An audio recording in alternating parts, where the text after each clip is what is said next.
Welcome to Blaisin History, where we are blazing through history 1 week at a time. Facebook.com/Blaisin Shows, that's BLAISIN Shows. Same with Twitter and my brand new website, BlaisinShows.com. We celebrate the success of female athletes on the last day of Women's History Month. While there is much to choose from, I'm going to focus on the event which moved the needle of progress. On September 20th, 1973, the Battle of the Sexes took place on the tennis court of the Astrodome in Houston, Texas. 55-year-old Bobby Riggs, a former #1 tennis star, wanted to challenge Billie Jean King.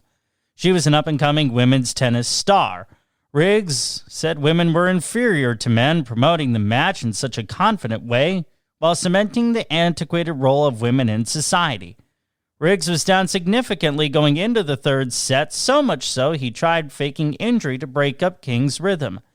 Here are the final few minutes from the match from the ABC TV broadcast with Howard Cosell and company on the call. Okay, Bobby's ready to serve, trailing 2 games to 4 in the third set. He's lost the first 2 sets, and the first service is a fault.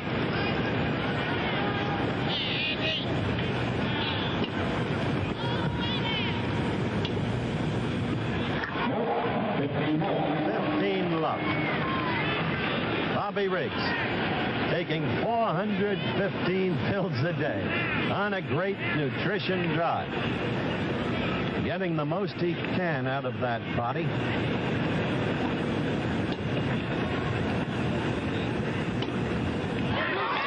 Again, that backhand passing shot. We could just play that shot all night. It's 15 all. I don't think anything's going to help Bobby now. I think he's in real trouble. He is. He tried, I think, whether he had the hand cramp that we saw earlier or not, that what he obviously was trying to do was break up Billie Jean's brilliant momentum.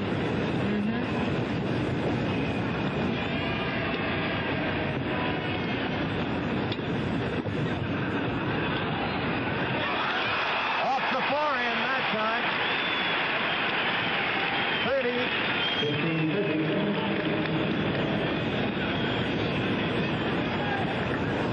The shot off both sides. Topspin forehand, topspin backhand.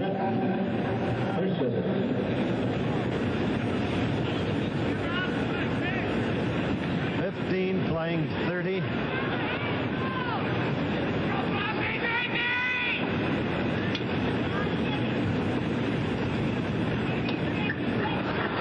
All, and in the background you must have heard one of the fans yelling, "Come on, Bobby, baby." Howard, that's the first bad error that Billie Jean's made in over 4 games. Roll the topspin in the middle of the net.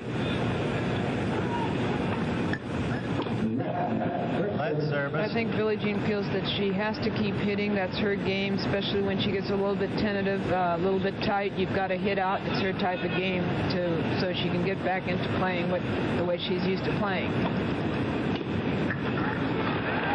40-30. 2 very quick, unforced errors by Billie Jean. She was moments only ago at 15-30 on the verge of a second break.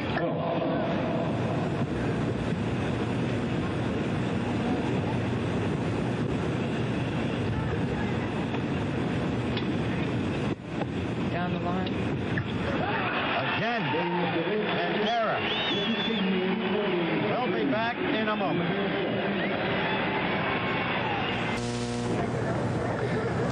With me, Leroy Neiman, world-famous artist, and Leroy is concentrated a little bit on the ladies here tonight. I guess, well, you should, Leroy. Would you explain? I gave too much time to Bobby before the match. I spent the evenings with him, so I've been drawing the girls out here. And this is a girl photographer, which I think is a welcome addition to the tennis scene. Let me get on this other side. We can't see very good. All right. No, you stay with me. Here. Can you stay over here? There you are. Okay, now. This is Jessica, the girl photographer, a real beauty. And then Billie Jean has been a real artist here today, and I think every artist should have her mother painted. We just talked to her. She's and every artist paints his and her mother, and this is her beautiful mother. Okay, and that's... And here we got the lineswoman. Another beauty. This is an angle that I've had all night, and it's been a little distracting for me. I've seen it. Very distracting. Leroy, enjoyed it? I know you have. Let's go back now to Howard. Thanks, Giver. Thanks, Leroy Neiman. And Billie Jean picks up, leading 4 games to 3. Quickly, first serve good. Moving in on the return, and again the backhand passing shot. She leads 15-love. She has won the first 2 sets, of course, in case some of you just joined us, 6-4 and 6-3. She has really surprised the crowd here tonight with the consistency and aggressive nature of her play, the quickness of her anticipation and execution. She is leading 30-love in this game. Billie Jean always plays well when it's tight. She's a great pressure player.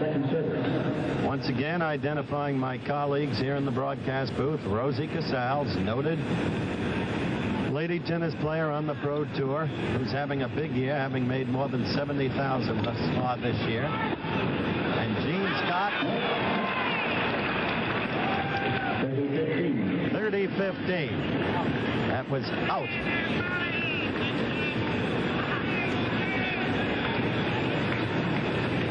Looks like Jean Scott is with me, too. The man who once played an exhibition match against Billie Jean King in Long Island a number of years ago. Spotted her 10 points in a 21-point set and beat her. good shot. That was called good. I tell you, some very close calls. She hit that one off the wood, but everything counts. Adlin, look to you, Gene. Well, that one looked out, but I think Bobby's been probably got the breaks a little earlier on, so maybe in this particular match, the breaks have evened out. Breaks really have not had much to do with the outcome thus far. I think probably one of the critical things has been the surface that Bobby has not been able to maneuver on his game. Out. King goes to Mrs. King. She leads 5. Suspiciously close to winning this match in straight sets. And I again remind you that Rosemary Casals called 6-4, 6-3, 6-3. If Billie Jean could break through here, Rosie would have called it right on the head. Jean Scott called the same scores, but in favor of Riggs. I'm looking mighty bad, Howard. So's Bobby. Out. 15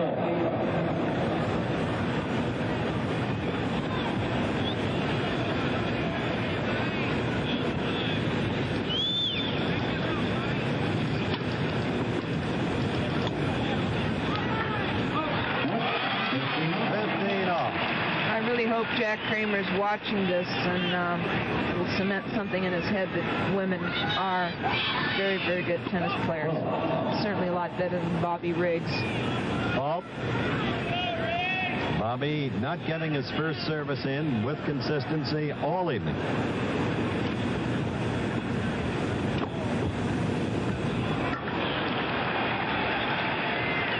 (30-15).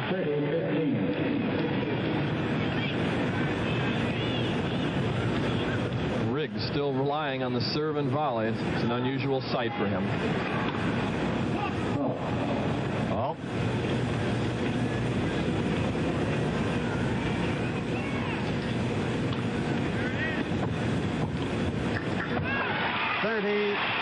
Right at his feet. Couldn't do anything with it. Where do we go from here if Riggs loses? Does somebody play Pancho Gonzalez or Pancho Segura? It's still 1-1. Bobby would have won one against the ladies and lost one against the ladies. I think after what we've heard tonight, it could be Jean Scott against Rosie Casals. You think you could beat Jean, Rosie? He's pretty tough. We'll have to see.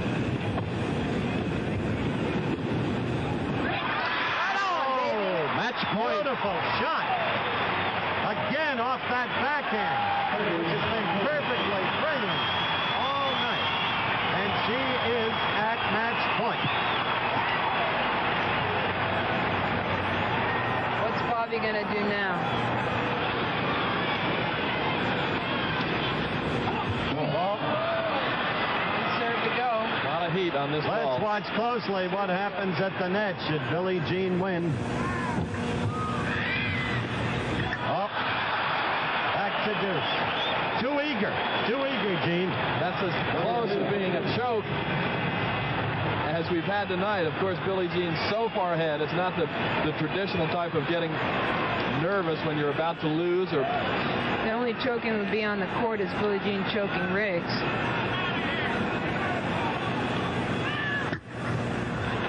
Bobby again faulting on the first serve. All night long, Rosie has not been disposed to be gentle in her mind. The lob. Missed out. I heard that sigh of relief from Bobby from here. Yeah, advantage Riggs. Don't forget, he trails 3-5 in the third set. Billie Jean having won the first 2 sets, 6-4 and 6-3. It's not been a comedic night. The show business went out of the thing when Billie Jean started to dominate Bobby Riggs. It's been an interesting match with some fine tennis. And there, that's the kind of tennis we've had from Billie Jean all night. Most of the time, that passing shot has come off the backhand, but when she's had to do it off the forehand, she's succeeded. We're back at deuce. Advantage Riggs. One of the things that Billie Jean has been awfully good at tonight, Howard, is she's shown that she's got very good mobility. That she hit that driving forehand down the line. She got to the ball in a hurry.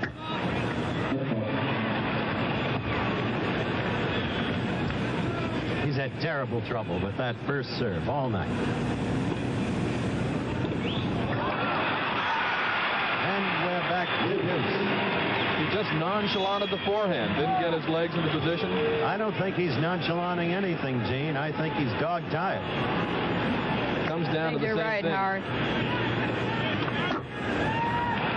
You're not nonchalanting when you face loss of match.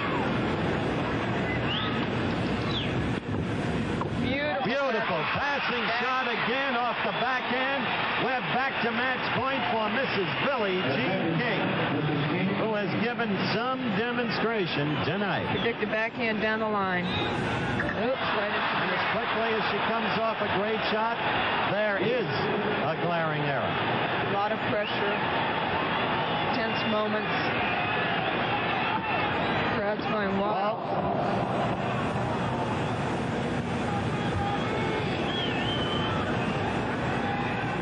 Bobby has yet to get a first serve in this game.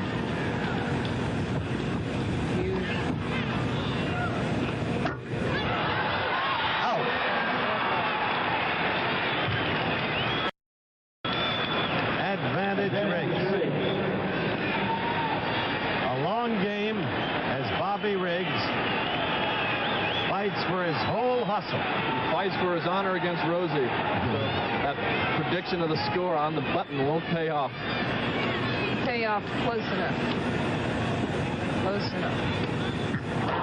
Back to deuce. We got another chance, Gene. We got another chance. I'm afraid so.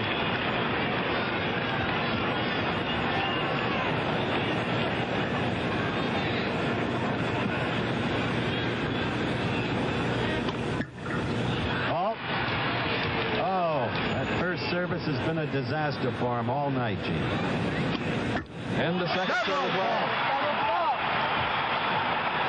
There is no good time for a double fault, but there can be a disastrous time, and that may have been it. Third match point for Billie Jean King. Looks a little like Margaret Court now. Fault. A lot of ladies would like to have this another double.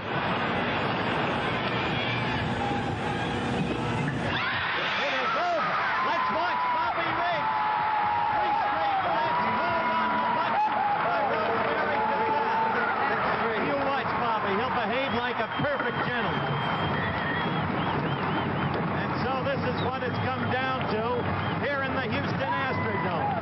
The long-awaited match, hustled and promoted ceaselessly and shrewdly by Bobby Riggs. Excitement engendered all over the country as Billie Jean hugs her husband, Larry King. began to become a cause célèbre. Equality for women, equal rights. It was Billie Jean who fought for equal pay for women in the U.S. Open tennis tournament and got it. All of the women of America, or at least most of them, seem to be caught up with the anticipation of this match. Billie Jean went into virtual seclusion. There was talk before the match about her health, whether or not she'd even be able to go ahead with the match as scheduled, or have to be the match would have to be postponed.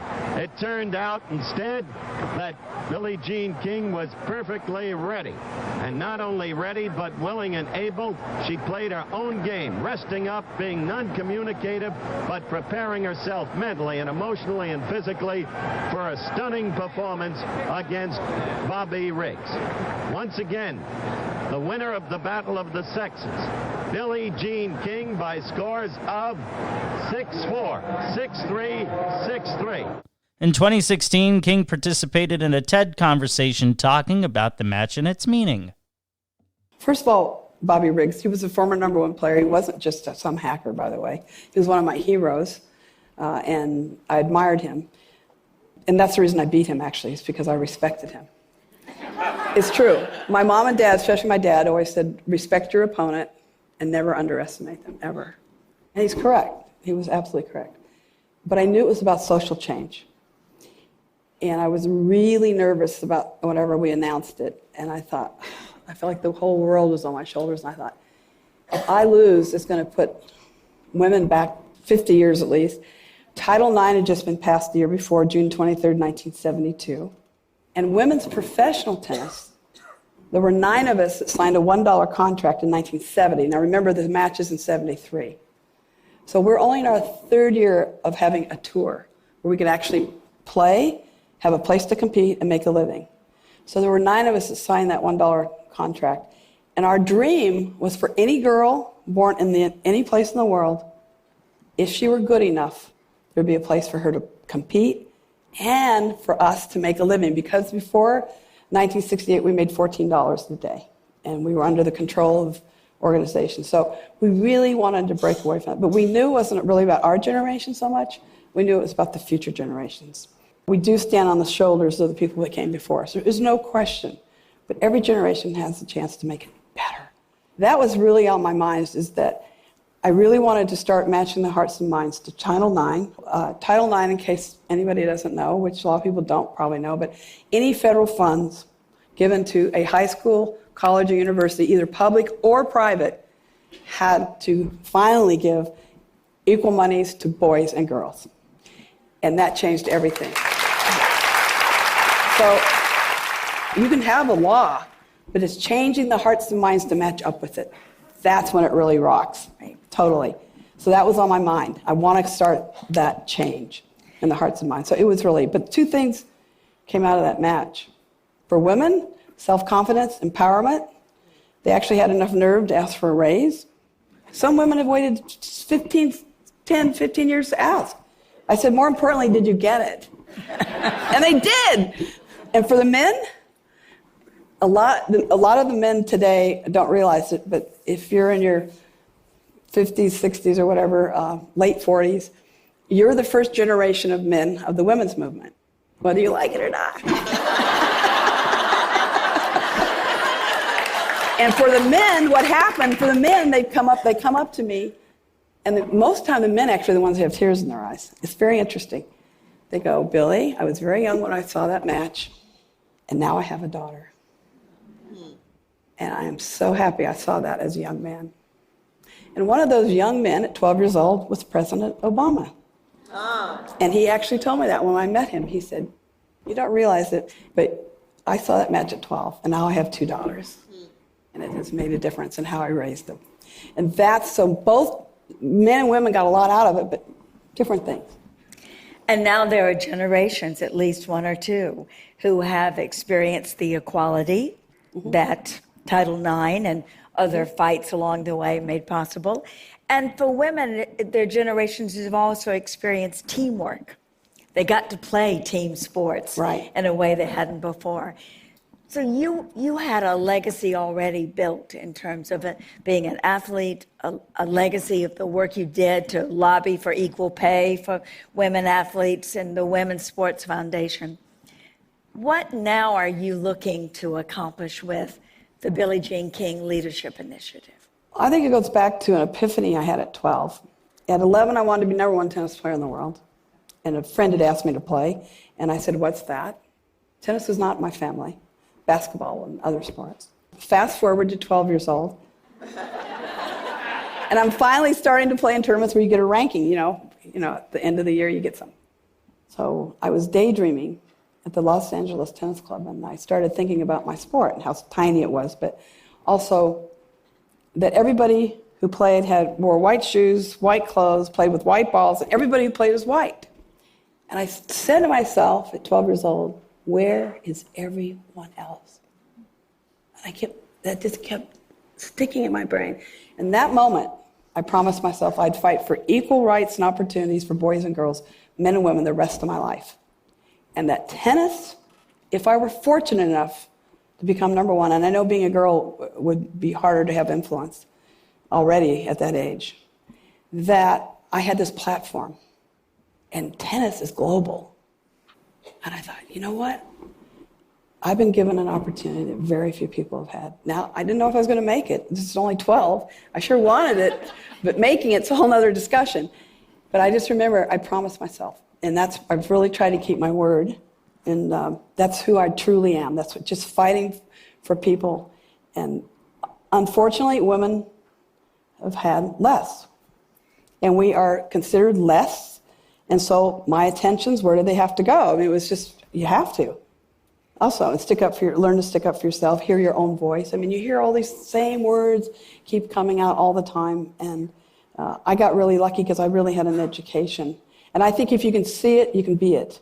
You know, if you can see it, you can be it. When you look at Pat, you look at other leaders, you look at these speakers, look at yourself.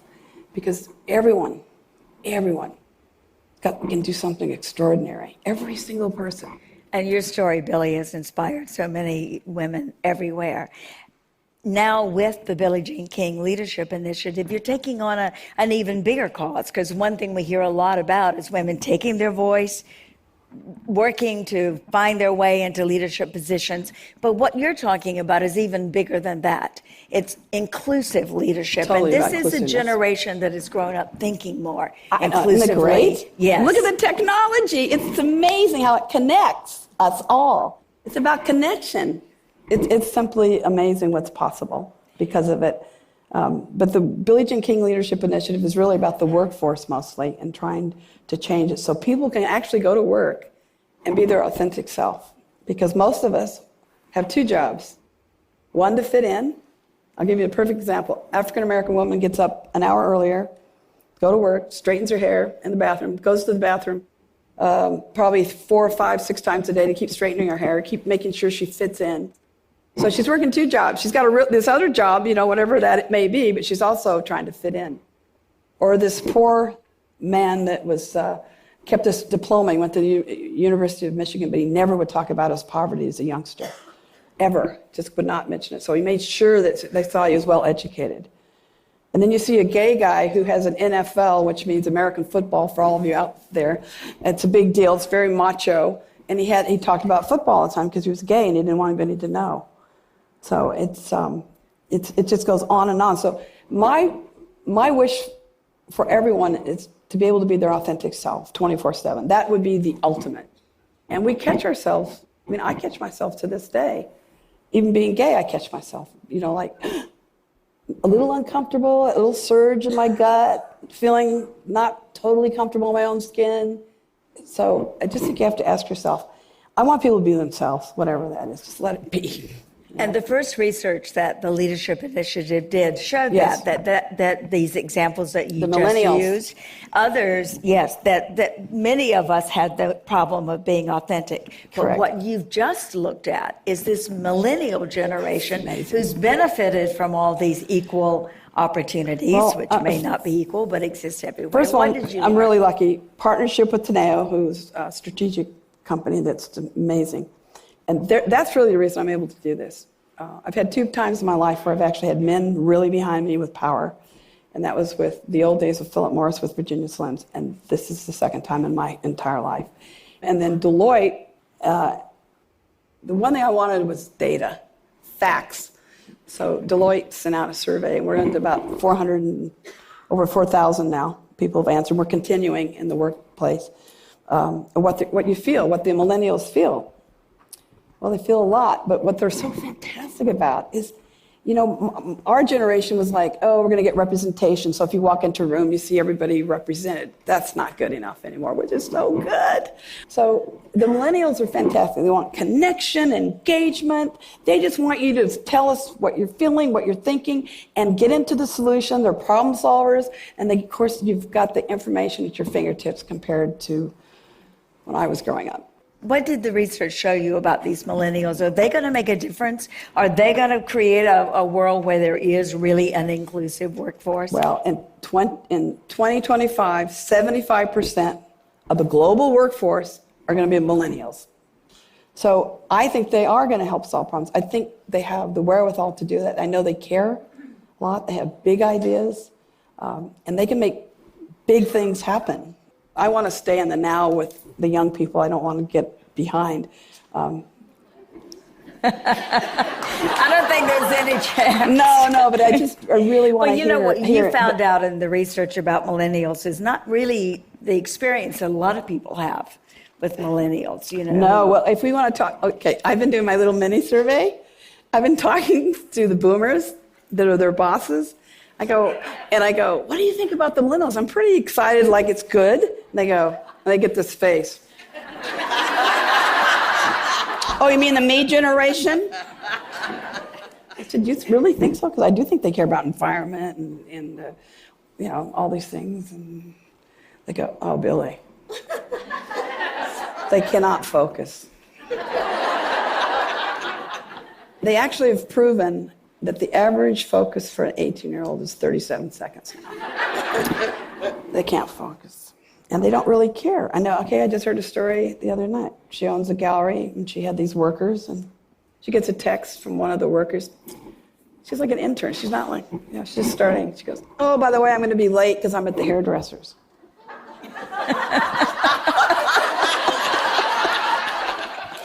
So she arrives, and this boss says, what's going on? She says, oh, I was late. Sorry, how's it going?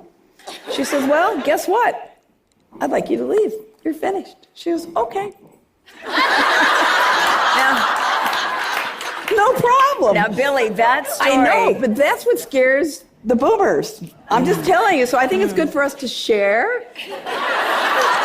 No, it is good for us to share because we're our authentic self and what we're really feeling. So we got to take it both ways. That's all the time we have. Thanks for listening to Blaisin' History, blazing through history 1 week at a time. What do you think?